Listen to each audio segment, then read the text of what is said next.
నమస్కారం. ఆధ్యాత్మిక వార్తావాహిని భక్తి విశేషాలకు స్వాగతం. వేములవాడ శ్రీ రాజరాజేశ్వర స్వామి దేవస్థానంలో గీతా జయంతి ఉత్సవాలు వైభవంగా జరుగుతున్నాయి.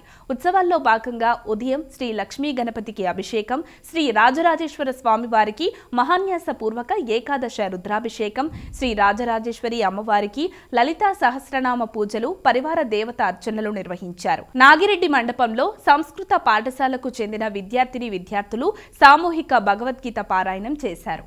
బాపట్ల జిల్లా చీరాల కొట్ల బజారులోని గీతా మందిరంలో గీతా జయంతి వేడుకలు ఘనంగా జరిగాయి. 18 హోమగుండాలతో 72 జంటలు భగవద్గీత 11వ అధ్యాయంతో యజ్ఞం నిర్వహించారు.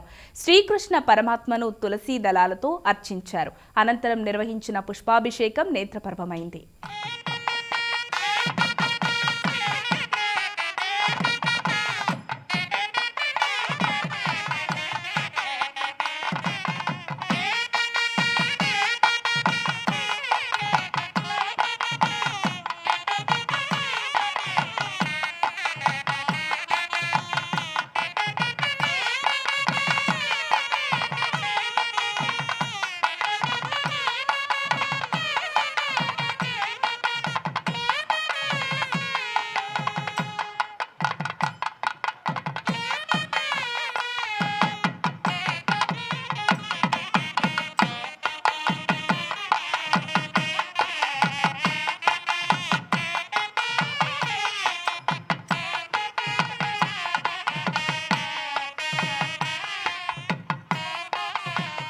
కామారెడ్డి జిల్లా మాచారెడ్డి మండలం లచ్చపేటలో నిర్వహించిన గిరి ప్రదక్షిణ భక్తులను పరవశులను చేసింది.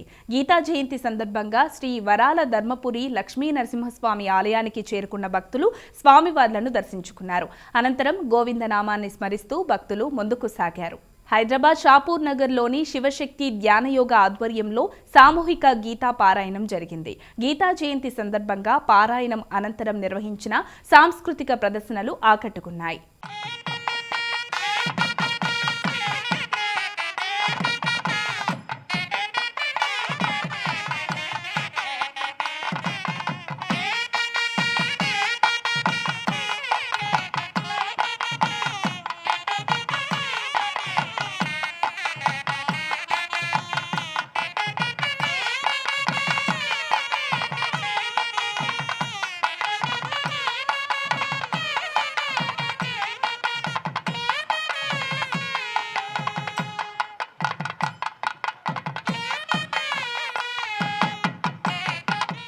నందకిశోరా నవనిత చోరా బృందావన విహారీ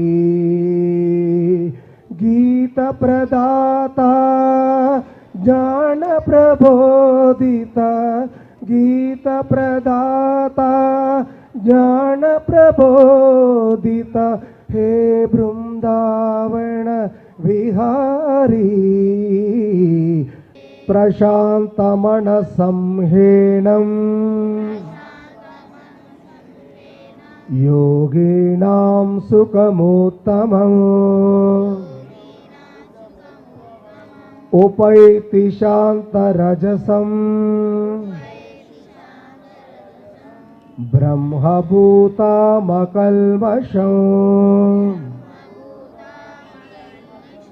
బహూనాం జన్మనామాం తే జ్ఞానవాన్ మాం ప్రపద్యతే. యాదగిరిగుట్ట శ్రీ లక్ష్మీ నరసింహస్వామి సన్నిధిలో అయ్యప్ప స్వాముల సామూహిక గిరి ప్రదక్షిణ నేత్రపర్వమైంది. శబరిమల యాత్రకు వెళ్లే ముందు తమ ఇష్టదైవమైన శ్రీ లక్ష్మీ నరసింహస్వామి వారి దర్శనం కోసం రాష్ట్రంలోని వివిధ ప్రాంతాల నుంచి ఈ క్షేత్రానికి అయ్యప్ప మాలదారులు భారీగా తరలివచ్చారు.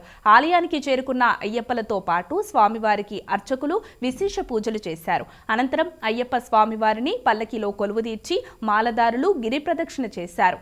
స్వామియే శరణమయ్యప్ప నామస్మరణతో యాదాద్రి కొండ ప్రతిధ్వనించింది. స్వామివారి దేవస్థానం యాదగిరిగుట్ట అయ్యప్ప సేవా సమితి ఆధ్వర్యంలో ఈ కార్యక్రమాన్ని చేపట్టారు. అయ్యప్ప స్వామి నరసింహస్వామి నామస్మరణ, భజనలు, భక్తి గీతాలాపనలు చేస్తూ స్వాములు గిరి ప్రదక్షిణ చేశారు. అనంతరం లక్ష్మీ నరసింహస్వామి వారిని దర్శించుకున్నారు.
యాదగిరిగుట్టలో శ్రీ లక్ష్మీ నరసింహస్వామి వారికి ఏకాదశి పూజలు జరిగాయి. మార్గశిర మాస ఏకాదశి సందర్భంగా ప్రధానాలయ ముఖ మండపంలో ఉత్సవమూర్తులను వివిధ పట్టు వస్త్రాలు, బంగారు, వజ్ర వైఢూర్యాలతో దివ్య మనోహరంగా అలంకరించిన అర్చక స్వాములు ప్రత్యేక వేదికపై అధిష్ఠింపచేశారు.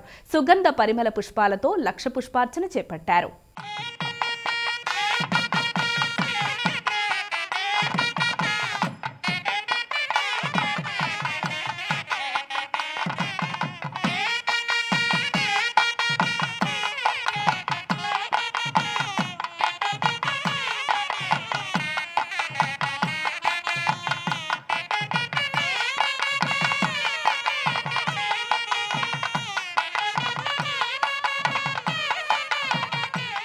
ఏలూరు జిల్లా ముదినేపల్లి మండలం సింగరాయపాలెంలో శ్రీ వల్లీ దేవసేన సమేత శ్రీ సుబ్రహ్మణ్యేశ్వర స్వామివారి షష్ఠి మహోత్సవాలు ఘనంగా జరుగుతున్నాయి. ఉత్సవాల్లో భాగంగా నిర్వహించిన తెప్పోత్సవం భక్తులను పరవశులను చేసింది.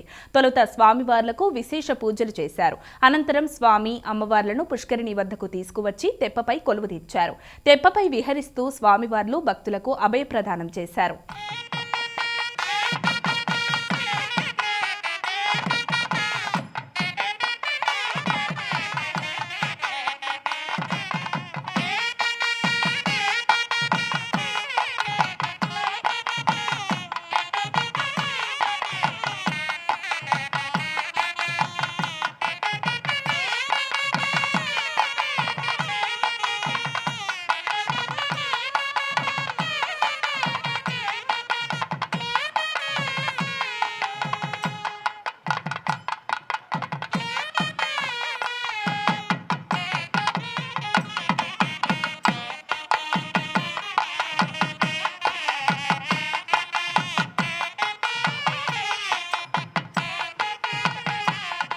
మార్గశిర మాస ఏకాదశి సందర్భంగా హైదరాబాద్ మీర్పేట శివసాయి నగర్ కాలనీలోని శ్రీ గౌరీ నీలకంఠేశ్వర స్వామి సమేత శ్రీ లక్ష్మీ గణపతి ఆలయంలో శ్రీ విష్ణు సహస్రనామ స్తోత్ర పారాయణ జరిగింది. 12 పర్యాయాలు విష్ణు సహస్రనామాన్ని పారాయణం చేశారు. సనాతన ధర్మ ప్రవర్తక సమితి సభ్యుల సహకారంతో ఈ కార్యక్రమం జరిగింది.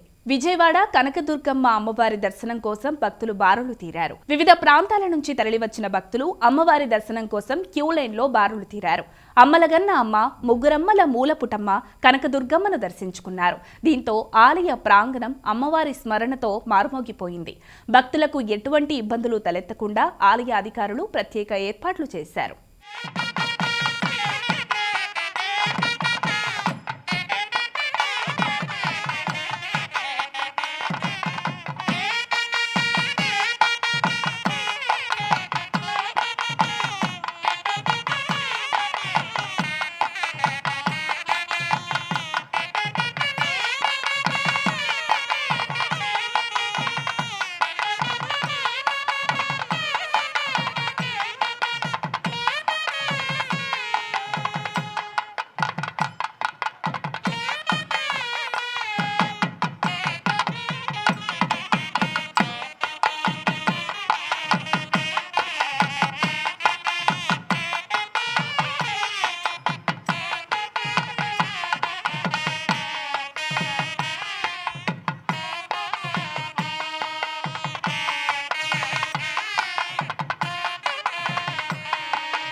వేములవాడ శ్రీ రాజరాజేశ్వర స్వామి అనుబంధ శ్రీ భీమేశ్వర స్వామివార్ల ఆలయాలు భక్తులతో కిటకిటలాడాయి.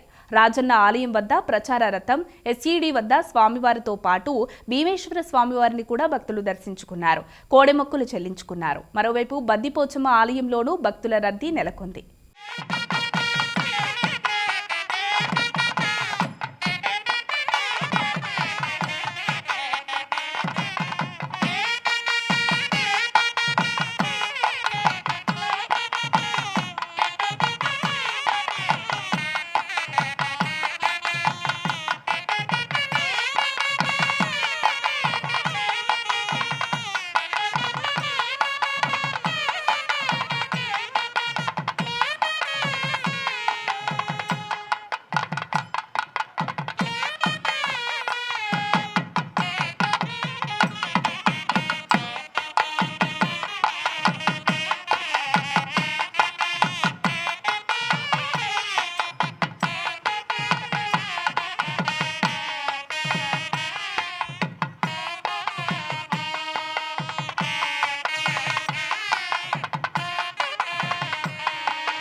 రాజన్న సిరిసిల్ల జిల్లాలో ఓ ఆలయం వీపాన్ని తలపిస్తూ భక్తులు, పర్యాటకులు, చూపరులను ఆకట్టుకుంటోంది. ఆలయం చుట్టూ నీళ్లు, మధ్యలో ఒక గుట్టపైన దత్తాత్రేయ స్వామి. ఓవైపు ప్రకృతి, మరోవైపు ఆధ్యాత్మిక వాతావరణం. రాజన్న సిరిసిల్ల జిల్లాలోని బోయినపల్లి మండలం వరదవెల్లిలో గుట్టపై ఉంది ఈ ఆలయం. దత్తాత్రేయ స్వామివారు వరద హస్తాలతో వెలిసినందువల్లే ఈ ఆలయానికి వరదవెల్లి అనే పేరు వచ్చిందని ప్రతీతి. రాహుకేతు సర్ప శయన దత్తాత్రేయుడు కొలువై ఉండటం ఆలయ ప్రత్యేకత.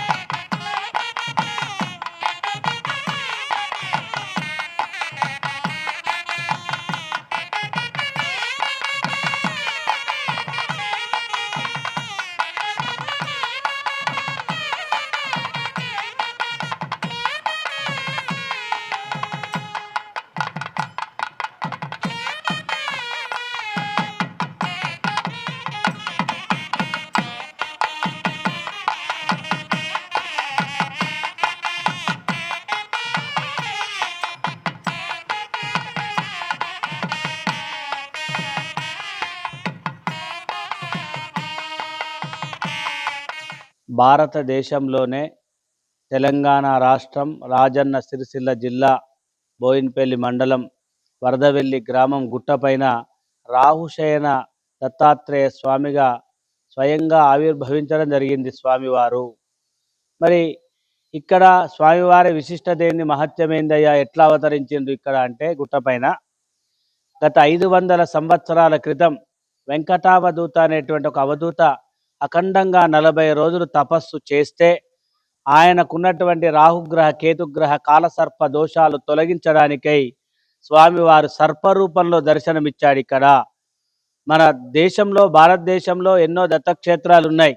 ఈ రూపంలో ఉండేటువంటి దత్తక్షేత్రం ప్రపంచంలోనే, దేశంలోనే, రాష్ట్రంలోనే ఏకైక అరుదైనటువంటి క్షేత్రమే ఈ రాహుశయన దత్తాత్రేయ స్వామి క్షేత్రము. తిరువన్నామలైలో మహాదీప బ్రహ్మోత్సవాలు ఘనంగా జరుగుతున్నాయి. ఉత్సవాలలో భాగంగా నిర్వహించిన అశ్వవాహన సేవ నేత్రపర్వమైంది. విశేష పూజల అనంతరం స్వామివారిని వాహనంపై కొలువుదీర్చారు.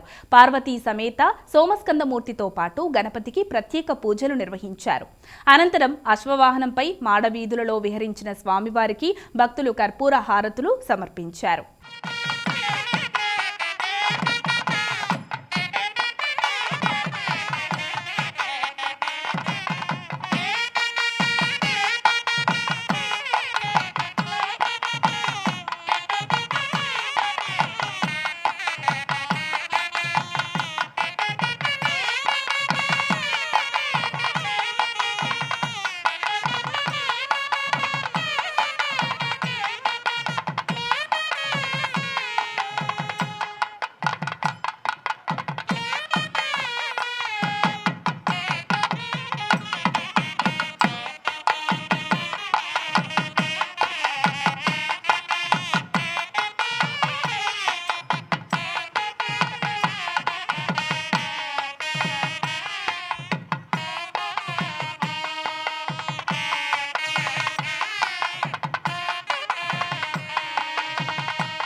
తిరువన్నామలైలో మహాదీప బ్రహ్మోత్సవాలు ఘనంగా జరుగుతున్నాయి. ఉత్సవాలలో భాగంగా 8వ రోజు సాయంత్రం శ్రీ అరుణాచలేశ్వర స్వామివారు భిక్షనాథర్గా భక్తులను అనుగ్రహించాడు. కైలాసమేరు వాహనంపై విహరిస్తూ భక్తులను కనికరించారు. భిక్షాటన మూర్తి ముందు ఊరేగింపుగా స్వామివారి హుండీ కదిలింది. ఈ సృష్టి సమస్తము తన భిక్షేనని చాటి చెప్పేందుకే స్వామివారు ఈ రూపంలో దర్శనమిచ్చారు. బాణాసంచా వెలుగులతో అరుణాచలం శోభాయమానమైంది.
ఇవి ఈనాటి భక్తి విశేషాలు. తదుపరి ఆధ్యాత్మిక వార్తావాహిని భక్తి విశేషాల్లో మళ్ళీ కలుద్దాం. అంతవరకు సెలవు. నమస్కారం.